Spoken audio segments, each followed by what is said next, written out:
Supreme court ने गुरुवार को इलेक्टोरल बॉन्ड स्कीम को रद्द करते हुए कहा कि ये संविधान के तहत सूचना के अधिकार और भाषण और अभिव्यक्ति की आज़ादी का उल्लंघन है।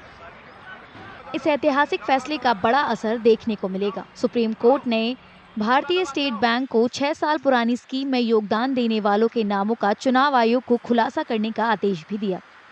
So they have also directed the State Bank of India to furnish complete information about who purchased the bonds, who encashed the bonds, and all this information will have to be submitted to the Election Commission, who will have to display it on a public website so that the people come to know who purchased the bonds and who contributed by way of electoral bonds to which political parties.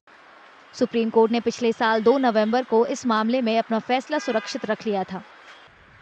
Chief justice D.Y.. Chandrachud की अध्यक्षता वाली 5 सदस्यीय संविधान bench ने इस scheme को चुनौती देने वाली याचिकाओं पर 2 अलग-अलग और सर्वसम्मत फैसले सुनाए।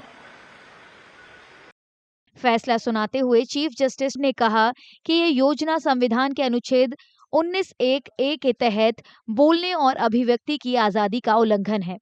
बेंच ने कहा कि प्राइवेसी के मौलिक अधिकार में नागरिकों की पॉलिटिकल प्राइवेसी और जुड़ाव का अधिकार भी शामिल है।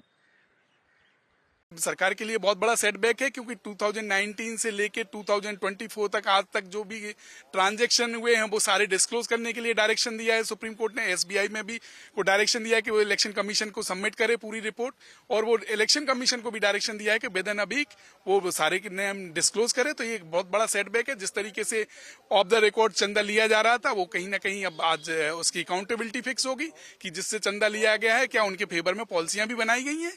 तो ये कहीं ना कहीं जनता को ये जानने का अधिकार है, और ये डेमोक्रेसी के लिए एक हिस्टोरिकल स्टेप है और एक ऐतिहासिक कदम है। कांग्रेस नेता और याचिकाकर्ताओं में शामिल जया ठाकुर ने सुप्रीम कोर्ट के फैसले पर खुशी जताई। मैं इसको अपनी जीत के रूप में देखती हूँ कि आज हमने उस मुकाम को हासिल कर लिया जिसके लिए हम काफी टाइम से लड़ रहे थे। मैं चाह रही थी जब ये स्कीम आई थी तभी से ये जो है असंवैधानिक थी, और कोर्ट ने भी उस बात को माना, और मैं बहुत खुश हूँ कि आज ये स्कीम रद्द हुई है। डेफिनेटली राइट टू इन्फॉर्मेशन जो हमारा एक्ट है वो हमें अधिकार देता है कि हर 1 रुपए भी जो डोनेट हो रहा है वो कहाँ से आ रहा है, और अगर वो डिस्क्लोज नहीं होता है तो निश्चित रूप से ये उल्लंघन है। कांग्रेस प्रवक्ता पवन खेड़ा ने आशंका जताई कि केंद्र सरकार इस फैसले को बदलने के लिए अध्यादेश ला सकती है।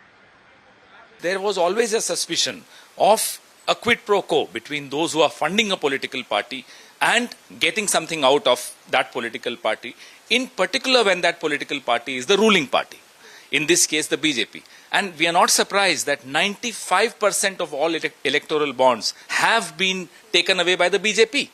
So now we demand that the SBI must disclose every detail of all those who funded political parties. It should be made public.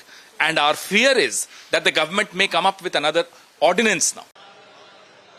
NCP के राज्यसभा सांसद प्रफुल्ल पटेल ने कहा कि सुप्रीम कोर्ट के फैसले का सभी को पूरी तरह पालन करना होगा। देशाच्या सर्वोच्च न्यायालयाचा जे काही निकाल असेल ते सगळ्यांना मान्य करावं लागते, आणि त्यामुळे मला त्याच्यावर काही बोलायचं नाही आहे। जे काही पूर्वीची जे प्रथा होती बॉन्ड्सची ते पण एक कायद्याद्वारेच केली गेली होती। आता त्याच्यात काय बदल करायचे असेल तर आता येणाऱ्या काळामध्ये संशोधन होईल। स्कीम के नियमों के मुताबिक इलेक्टोरल बॉन्ड को देश का कोई भी नागरिक, कंपनी या संस्था खरीद सकती है। कोई भी व्यक्ति अपनी पहचान बताए बिना अकेले या दूसरे लोगों के साथ मिलकर चुनावी बॉन्ड खरीद सकता है। इलेक्टोरल बॉन्ड स्कीम का विरोध करने वालों का मानना था कि इससे चुनावी चंदे में पारदर्शिता खत्म हुई और सत्तारूढ़ दलों को फायदा पहुंचा है।